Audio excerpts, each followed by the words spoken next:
Mesa Central por Tele 13 Radio.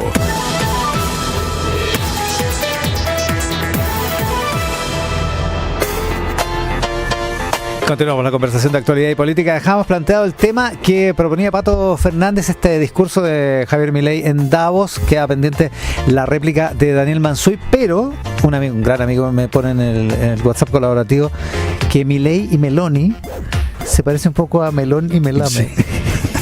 Y agrega que falta el viejo espíritu del Clinic en el país, que como a nadie se le había ocurrido antes. Igual es bueno, como caricatura es buena. Sí, Daniel Mansuy. Y después había una carta también hoy día en el Mercurio, ¿ya?, que hablaba, era de Sublet, creo, que hablaba de cómo Disney había visto desde antes esto de Pato Donald y ¿cómo se llama? Y Mickey Mouse. Sí. Pato Donald y Mickey Mouse. Gastón Sublet, efectivamente, en el Mercurio. Daniel Mansuy. Oye, no, es muy interesante lo de Milei porque dibuja la discusión en unas coordenadas, digamos, como comentábamos aquí también. Él viene de un mundo más de divulgación de ideas, lo va a llamar así como ampliamente entendido, ¿no? Después cada cual podrá situarlo donde quiera. En ese sentido, por eso tiene tanta sintonía con Axel Kaiser. Sin duda, porque son parte de un mismo espíritu, de un mismo propósito. Claro, y es muy ideológico, cualquiera sea el valor que se le dé a esta palabra. Efectivamente. Y se me ocurren dos comentarios. Uno es que cuando me tocó estar con el presidente Macron hace unos meses en Chile, una de las venía de Argentina. Manuel Macron ya había estado con Javier Milei y estaba como perplejo con Javier Milei en el buen sentido, en el sentido de decir, bueno, ¿qué es lo que es este animal, digamos? ¿Dónde lo situamos? No un político tradicional, porque efectivamente por el tipo de cosas que estamos comentando no lo es, ¿no? Y ojo que lo que dice Milei, digamos, lo que él piensa, lo que viene diciendo además, para lo que lo seguimos hace años, viene diciendo hace muchísimos años, no es ninguna novedad, pero no en todas las derechas de este tipo habita exactamente el mismo ethos, por llamarlo así, ¿no? Porque hay derechas hoy día más bien extremas, populistas, como uno quiera llamarla, que también tienen la tendencia proteccionista, por decirlo así, ¿no? Bueno, Donald Trump, digamos. Sin ir más lejos, digamos, y la extrema derecha francesa también está en eso. Entonces, él es muy ideológico en lo libertario, pero en Argentina se da una coyuntura que permite decirlo y que permite hacerlo. En otros países esas derechas tienen que tener discursos mucho más benevolentes con el concepto de justicia social, por ejemplo, ¿no? Y ahí hay tensiones que por supuesto están más o menos disimuladas hoy día, pero sobre la libertad económica, por ejemplo, que es algo tan fundamental cuando uno vive en Chile, para la derecha chilena, ¿no? Y que José Antonio Kast, por ejemplo, representa eso, entre otras cosas. En otros países las derechas de ese tipo no son para nada, voy a emplear ese término que me carga a esta altura, pero para que se entienda, neoliberales, entre comillas, por favor, ¿no? Sino que por el contrario, como decías tú, Iván, son proteccionistas, quieren resguardar el empleo con medidas, digamos, de subir aranceles, de dar prestaciones sociales, porque el voto popular de clase media precarizada es el voto que los lleva al poder. A propósito del mismo... O sea, pregunta abierta, digamos, de cómo sigue esta historia. A propósito del mismo tema y hay una carta que se llama Liberales y Libertarios, que es precisamente de Axel Kaiser sobre este... Que le contesta a Leonidas Montes a su columna ayer. Exactamente. Sí. Pato Fernández. Ya, creo que tiene razón lo que dice Daniel, pero... ¿Cuál es el pero que pondría aquí? Yo tengo, mira, el país de América Latina que uno menos hubiera imaginado que podía penetrar este sentido común era Argentina. Hasta antes de Milei. Claro. Porque era, de hecho, los argentinos, y acuérdense ustedes, los chilenos más socializantes, hablaban de Argentina como esa maravilla en la que las universidades entraban libremente. Cuando partió la pandemia, yo recuerdo los discursos, ojalá tener un presidente como Alberto Fernández que nos proteja. Bien. Han envejecido mal esos tweets, no vamos a citar autores de tweets, pero los hubo. Eso, ¿se acuerdan, no? Pero claro que sí. Claro que sí. Eso y más. Lo que quiero decir con el más es Argentinas y los argentinos de cierto mundo cultural más o menos se burlaban de esta precariedad de la construcción social chilena. En ese país donde se suponía que eso era como constitutivo prácticamente del alma nacional tras tantas décadas de peronismo, gana Milei y el hastío con eso empieza a generar lo que vemos, que es que esto entra. Esto lo digo para decir que creo que es verdad que Milei ha sido vanguardista en algo que lo están siguiendo las derechas en muchas partes. O sea, este sentido, esta ideología que él pone sobre la mesa, que efectivamente además, por ejemplo, es de una fe en el mercado impresionante, porque él dice, el mercado no se equivoca, repito, el mercado nunca se equivoca, y después se echa dice, y yo suelo repetir que si algún problema tiene el mercado, busquen si acaso no está metido el Estado. Porque si el mercado, porque es una contradicción en los términos decir claro, que el mercado se equivoca. Lo que pasa es que eso tiene una explicación. Si el mercado es el resultado de las interacciones libremente consentidas, de acuerdo, por eso. Y si es que creemos que el hombre es libre, estoy diciendo como ellos lo explicarían, no es mi explicación, y por tanto es el resultado de la libertad puesta en juego, y por tanto no se puede equivocar porque es la libertad humana puesta en juego, punto. De eso estamos hablando, y eso es lo que acá y eso es lo que justifica, digamos, que él diga que la justicia social es aberrante, y eso es decir, o sea, para dialogar con esto no hay que encontrar lo tonto, más vale encontrar lo inteligente, y yo tengo la impresión que eso es lo que uno ve además en este discurso de Milei. Ahora, esto va a tener una consecuencia, voy a salir solo de lo teórico en esto, porque esto va a tener una consecuencia importante, yo creo, en este año electoral en Chile. Si Milei recibe este año, avanza con éxitos para los cuales va a contar con la ayuda muy probablemente de Trump y de Elon Musk, sus íntimos amigos, según reitera una y otra vez en este discurso, y algo de verdad tiene desde el momento que fue de los pocos invitados al cambio de mando de Donald Trump. Si esto sucede, lo que vamos a ver con la política en Chile es que, Milei en Argentina tiene conflicto con el PRO, que vendría a ser el Chile Vamos chileno. Claro. Está en pugna. El PRO tiene tres alas allá.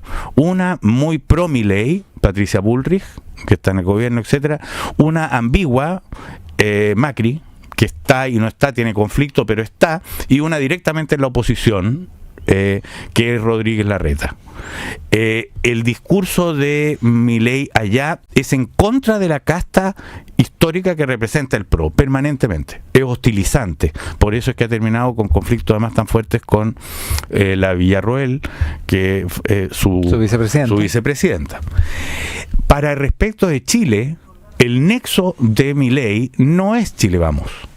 Es más, Kast se trata de arrimar, pero el nexo es Johannes Kaiser. Claro. Y Johannes porque Kaiser, en rigor es Axel. Porque en rigor es Axel. Si la ayuda que probablemente ese Milei exitoso le dé en Chile a una próxima elección no va a ser la Belén Matei. Ni José Antonio Kast, que se quiere arrimar a como dé lugar, pero que no entra, porque tiene una lógica más conservadora, etcétera.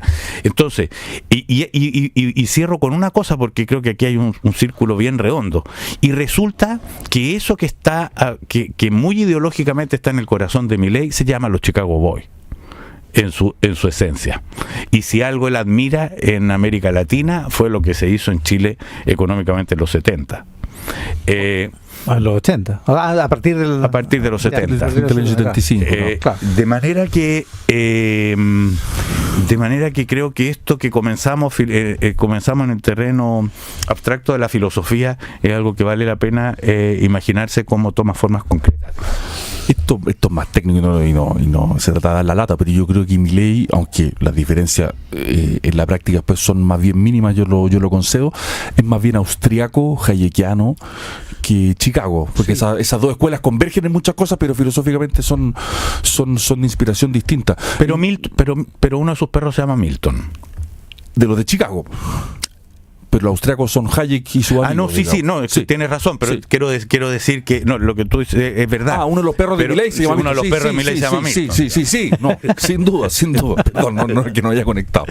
Es muy interesante todo lo que dice Pato. Yo simplemente diría un par de cosas. Tiene razón Patricio de que es impresionante que esto sea en Argentina, pero al mismo tiempo es en algún sentido lógico, porque es el fracaso de la tradición peronista después de décadas. O sea, estos solo puede ocurrir que una persona como Milei llegue al poder después del fracaso, no solo un discurso, sino que una práctica cuando está todo el mundo completamente hastiado, porque bueno, hay que ver cómo nos pega a nosotros la inflación que tenemos, que es moderada de cara a la que tuvo Argentina tantos años. Y probablemente los defensores del peronismo van a decir que el kirchnerismo es el verdadero fracaso. Exacto.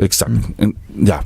Yo creo que eso hay que ponerlo para comprender el fenómeno. En Chile yo creo que es interesante porque es evidente que Johannes Kaiser quiere jugar esa carta. Esto ya se ha dicho, pero Johannes Kaiser marca en la encuesta números que son bien impresionantes, ¿no? Porque triplica, cuadruplica a Carolina Toá y a otros políticos que llevan muchos años circulando. Duplica a Kast hoy. Y duplica a José Antonio Kast. Sí, más o menos. Dependiendo, sí, claro. Pero en todo caso está arriba de él. Y por tanto son números que naturalmente son candidaturas que hay que esperar que lo que dan, porque hemos tenido otros momentos. Un momento en que todos pensamos que Pamela Gil iba a ser presidenta. No sé si es que recuerdan ese momento. Ese momento. Pensamos que Katy Barriga podía ser candidata. Exacto. Si pasa, esos momentos así ocurren. que habría que esperar, digamos, para ver cuán consistente es. Pero evidente que hay una apuesta por ganar ese lugar y tener ese discurso. Yo no sé cuánto éxito pueda tener, pero que va a tener un éxito relativo y que puede sacar una cantidad de votos no despreciable como para mover el tablero estratégico de las derechas, sin duda, que de hecho ya está siendo movido. En Criteria Johannes Kaiser está un poquito abajo de José Antonio Kast, pero sube bastante. Y en CADEM, la última medición que hay en CADEM, que es la de principios de mes, está un punto arriba. Un punto arriba de Kast. Un punto arriba de Kast. Muy arriba de Carolina Toá. En mención espontánea respecto de los liderazgos. Pero claro, Johannes Kaiser aparecía con 9, 10 creo, y Kast con 5. Mención espontánea, no, es la que hizo la UDP con feedback. En eso, la UDP con feedback. Ahí es ahora, lo que realmente yo creo que debe haber prendido las alarmas en toda la derecha es la velocidad con la que armó el Partido Nacional Libertario. 30.000 firmas en súper poco tiempo. Ahora, realmente impresionante. Una cosa, en Argentina, yo seguí mucho el último proceso eleccionario, fui a reportear allá, qué sé yo, hasta, yo te diría, un mes y tanto antes de la elección, nadie decía que podía ganar Milei. Pero sí, cuando... Nadie. Sí, de hecho, nadie. En la noche de la primera vuelta, yo me acuerdo la sensación, yo creo que estaba en CNN esa noche, la sensación ambiente era... Esto está para Massa, digamos, porque era Massa el candidato, que era el ministro. ¿En la segunda vuelta? Cuando gana, en la noche de la primera vuelta. En la noche de la primera vuelta. Da la sensación de que Milei no tiene por dónde. Sí. Esa es la sensación. No, que Milei iba a salir tercero. Claro. Ese era que no pasaba la segunda vuelta. Y si pasaba, perdía. Claro. A mí no ocurrió. En lo que a mí me sorprendió lo que pasó en Argentina es que otro de los temas que convive con lo que estamos conversando es la desafección con los partidos, o sea, que los partidos no representan, entonces tú pasas a ver la posibilidad de que venga el outsider que se come eso que históricamente representaban los partidos, y que acá en Argentina era el único lugar donde tú seguías viendo peronismo.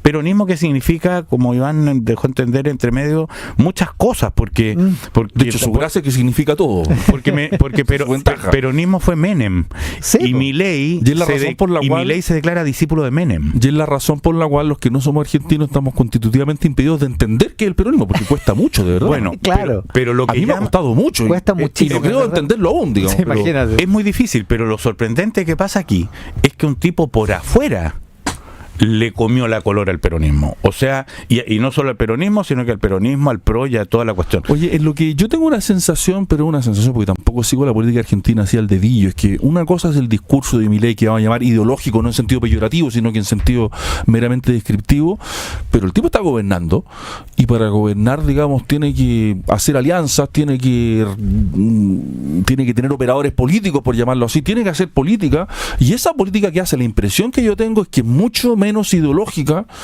de lo que su discurso da a entender, digamos, porque necesita apoyo en el Parlamento, necesita redes. Ahora, tú en Argentina también existen los gobernadores. Efectivamente. Es un país federal.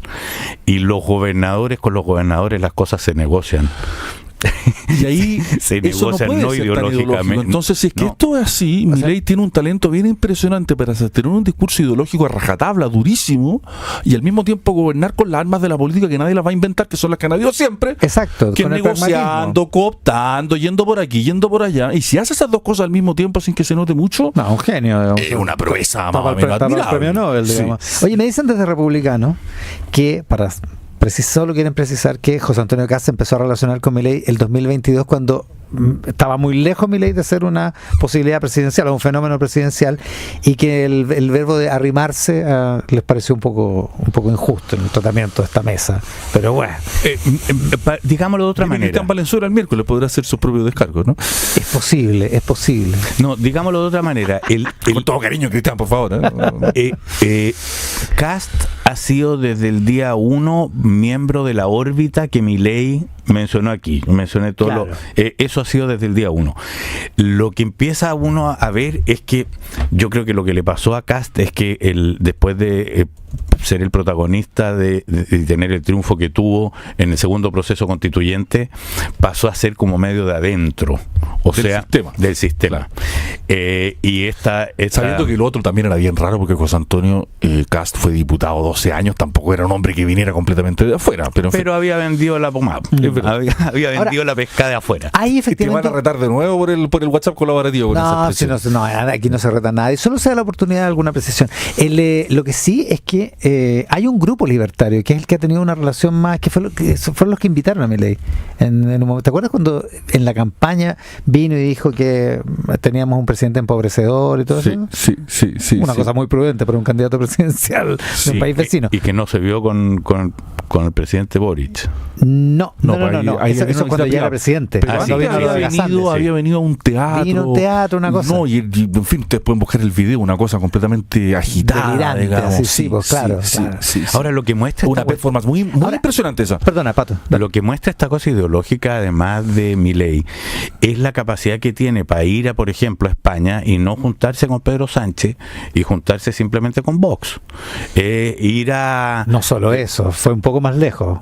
O sea, se agarró a combos con el gobierno de Pedro Sánchez. digamos. claro, pero Esto terminó con la embajadora de España de vuelta en Madrid permanentemente. Sí, lo digamos. que quiero decir con esto, Ya que estamos. lo que quiero decir es que apoyando algo que hemos hablado acá, su concepción es tan ideológica, etcétera, que es capaz de priorizar sin ningún problema, digamos, el armado ideológico mundial que la relación de estados que le corresponde a él como presidente de Argentina. Y está estableciendo una diplomacia totalmente distinta. Sí, totalmente paralela. Porque donde se pelea con Pedro Sánchez y por extensión con la Unión Europea y lo que queráis, y se agarra a combos de la manera que se agarra, tiene a Donald Trump y tiene a Elon Musk y tiene a Giorgia Meloni. y a su amiga, a su gran amiga Giorgia Meloni. Giorgia O sea, Meloni. digo, algo ha estado provocando. O sea, la pregunta para devolvernos a Chile, Johannes Kaiser, que asoma como una especie de fenómeno, ¿tiene la entidad, tiene las habilidades para transformarse en un fenómeno como él? Porque Milei lo que tiene es que también tiene una cosa extremadamente atractiva Muy en magnética. el discurso. Exactamente. Muy magnética. No sé si Johannes Kaiser la tiene, me Yo lo creo que pregunto. no la tiene del mismo modo, pero hay que saber que los chilenos no somos igual a los argentinos, entonces También es esto cierto, no puede ser una sí. copia, tiene que ser una adaptación. Y por el modo en que ha crecido Johannes Kaiser, a mí me da la impresión de que tiene No, algo tiene. tiene Sí, no elementos cabe duda. como para hacer algo. Oye, pero no puede ser una copia, ojo. Yo creo que él mismo se puede confundir en esto, porque es como tan obnubilante Milei, y yo creo que por el temperamento, por lo que somos los chilenos, por la historia política de Chile, que no es la misma que la Argentina, esto tiene que ser, si es que lo quiere hacer, tiene que inspirarse eventualmente en él, pero no puede copiarlo. Eso no tiene ningún sentido, creo yo. Mira, yo volvería con la pelota al comienzo, por lo menos lo que a mí me hacía tan interesante este discurso. Que aquí lo que tenemos, más allá de si Johannes Kaiser tiene o no tiene la entidad, pasa esto, pasa lo otro, estamos ante una propuesta global que tiene elementos poderosísimos para llevarla adelante, que está concursando y yo diría que ganando la hegemonía, que no veo un discurso de izquierda que se le contraponga, no lo encuentro, no adivino, digamos, la misma pasión, coherencia, etcétera, que uno ve en esta propuesta. O sea, el único discurso que es bien famélico, si lo piensas, es aquí no puede, se está retrocediendo en derechos que hemos adquirido. Bueno, que eso es una bala que te sirve una vez. Sí, po. Pero la segunda, tercera ya se gastó completamente. Y tienen una cosa media misionera evangelizadora, completamente. digamos, que es una fuerza, una energía que es brutal. La manera en que el discurso de Donald Trump, asumiendo el cargo, con Biden ahí al lado, con Clinton ahí al lado, diciendo que en el fondo estaba sacando a Norteamérica del barro, de la pudrición, en la que no movía el brazo apuntándolo, pero ahí tenía a los que habían supuestamente podrido. Una humillación al mundo demócrata que no tuvo respuesta particular, y a Biden en particular, que a mí me dejó muy impresionado. Bueno, eso es lo cuando que tú no respondes esa humillación con un discurso más o menos potente, bueno, la estás aceptando por omisión. Ya, te fijas que eso, que mucho más potente que verlo en Milei, que la gran embajada yo diría en el sur de América Latina, que tiene su Vaticano en Washington, que ha conquistado, que tiene un papa de los suyos en Roma, que está aliado, ahora tiene 2 papas, que el papa está aliado con el hombre más rico del mundo, que tienen una órbita, que son capaces de ejercer en esto no solo palabrería. O sea, mira la discusión que está habiendo ahora en torno, por ejemplo, a las redes sociales. Mientras la ola venía de cuidar o buscar los mecanismos que controlen la fake news, los manejos de la política locales, la intromisión extranjera, etcétera, viene de pronto una hondanada que dice, ¿y por qué? Milei lo dice aquí también, están en contra de la libertad de expresión, no nos dejan decir lo que creemos, lo que queremos, y el dueño de esos medios en buena medida es Elon Musk, que ahora además lo están postulando para que compre TikTok. Entonces no es, o sea, de hecho esta variable que tú introduces, que es una variable distinta, que en todo caso obviamente está completamente conectada, pero esta variable del, no sé cómo llamarlo, pero el giro de estos grandes millonarios tecnológicos, que es un giro muy brutal, porque esta empresa hasta hace no tanto tiempo estaban en otro discurso, digamos, y de hecho han tenido un cambio de política, anti-woke, en fin, una larga historia. Cambiaron, se dejaron permear por la cultura, por esta nueva cultura. Exactamente. Entonces hay algo muy interesante de por qué pasa esto, qué es lo que está en juego ahí, hacia dónde va a ir. Bezos, Zuckerberg, más. No, pues era impresionante. Pero espérate, Walmart, el mayor empleador de Estados Unidos, en noviembre anunció que terminaba con las políticas antes de que asumiera Donald Trump, que terminaba con las y Walmart, o sea, la familia Walton es una familia conservadora, digamos. O sea, hay una cosa muy que no solo son las tecnológicas. Exacto. Bueno, claro. Y ahí pasó algo. Pasó algo de cómo dialoga el capitalismo, el gran capitalismo, con los movimientos culturales, porque se pensaba que iban en una misma dirección, y eso hoy día quedó en entredicho. Ahora, yo tampoco sé cuánto de convicción hay acá, tengo mis legítimas dudas, y cuánto hay de estrategia, no tengo la menor idea. ¿En las empresas? Y en sus dueños. No, claro. O sea, ¿cuáles son las convicciones de Mark Zuckerberg, digamos? ¿O son Groucho Marx? No, claro, no. Yo hay una cosa que diría, dado que vamos cerrando esta conversación. Me parece muy interesante esto, creo que pone la pelota donde se viene la gran discusión. No veo efectivamente la construcción alternativa a este discurso que irrumpe de manera tan hegemónica, etcétera, pero tengo serias dudas de verdad que ante los problemas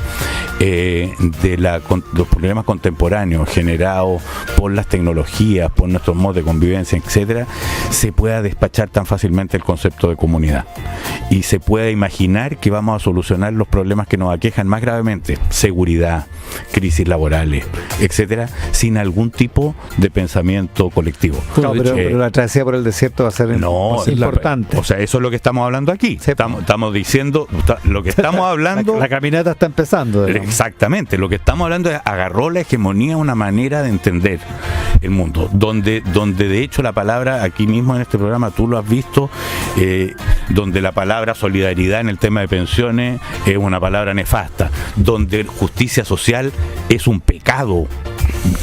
La Iglesia Católica vivió de esto demasiado tiempo. ¿Pero qué me miras con esos ojos a mí? Me mira como acusando que ver yo. Y ahora un parásito mental, como diría Axel Kaiser. Dios mío. Está bueno, yo lo último. Yo no estoy en desacuerdo, o sea, creo que Milei efectivamente es poco allá, pero creo que esa hegemonía es más ambigua de lo que él cree, precisamente porque, por ejemplo, en el mundo trampista republicano americano convive una derecha más conservadora, sí, claro, de raigambre cristiana, de hecho, digamos, que no sigue ese discurso discurso hasta el final, junto con una derecha libertaria. ¿Cómo van a convivir esos mundos? Pero es una pregunta muy abierta. Además, no solo eso, Milei no puede estar a favor de las políticas económicas de Trump. Pero Trump se mandó No puede estar, no tiene sentido. Trump se mandó a guardar a la pastora. Porque en el caso, estoy de acuerdo, porque estoy La de acuerdo. pastora, porque la pastora... Pero la pastora dijo lo que viene diciendo No, sí. el cristianismo desde que tengo recuerdo.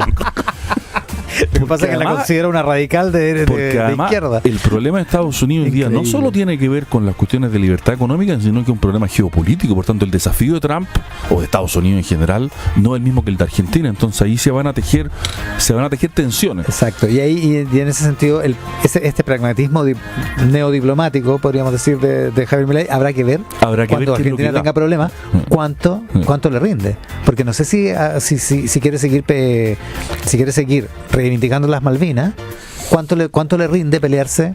Exacto. Ah, Pero en todo caso, muy interesante el tema. Sí, totalmente. El tema que Oye, puso Pato.